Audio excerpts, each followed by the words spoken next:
Ce qui m'a le plus marqué d'abord, c'est la qualité des gens qui sont présents à cette conférence. Des gens vraiment de renom, des gens qui s'intéressent de manière euh, réelle au continent africain et au métier de private equity. Ce qui m'a le plus marqué, c'est l'intervention de Luc Riguzzo, qui est quelqu'un que je respecte beaucoup, qui est issu du monde de l'investissement au niveau d'un institutionnel de référence qui est l'Agence française de développement et par sa filiale Proparco, qui a décidé lui-même de faire le pas pour aller faire du private equity, comme les gestionnaires qu'il a soutenus pendant de longues années. I think that if I can say that there was a theme, I would say this question of exits. But really just taking a step back, I think people really understand the scope of the opportunity. And what I mean by that is, and AFCA's doing a lot to work on this, is, you know, how many fund managers there are, where do they invest, which countries, which industries, how are they creating value, how are they exiting, and you know, how are they performing? And when you answer all of those questions, you go away really knowing that there's this very diversified, very deep and rich ecosystem that you probably didn't know before.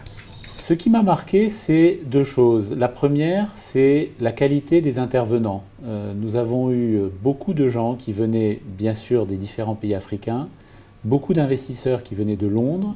Pour un événement organisé à Paris, ça n'est pas si fréquent. Donc, première chose, c'est la qualité des intervenants.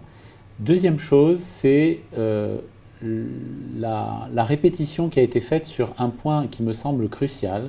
C'est la nécessité pour les pays africains, à la fois sur le plan politique et sur le plan économique, d'accroître leur intégration. Ce qui m'a le plus marqué, c'est que les gestionnaires de fonds eux-mêmes reconnaissent que l'Afrique est un investissement rentable, c'est un investissement de plus en plus sûr et c'est un continent sur lequel ils prévoient d'investir quand même chaque année à peu près 2 milliards de dollars. Donc je pense que cela dénote un peu avec l'afro-pessimisme qu'on voit en général sur les chaînes de télévision ou qu'on écoute à la radio. Ça veut dire que sur le plan économique, l'Afrique est à un point très capital, quoi. L'économie de l'Afrique est en train de prendre un autre chemin maintenant et ce qui fait que ça attire tous ces fonds-là. Ce n'est pas seulement parce qu'on peut raisonner par la négative, dire que ça va moins bien ailleurs et donc on va voir là où ça peut aller mieux. C'est aussi, je pense, parce que les fondamentaux de l'Afrique sont plus prometteurs. Vous avez une population jeune qui croît et qui, je pense, va donner lieu à une classe moyenne décente, donc large, une base large de classe moyenne et donc de consommateurs qui n'a pas échappé aux grands acteurs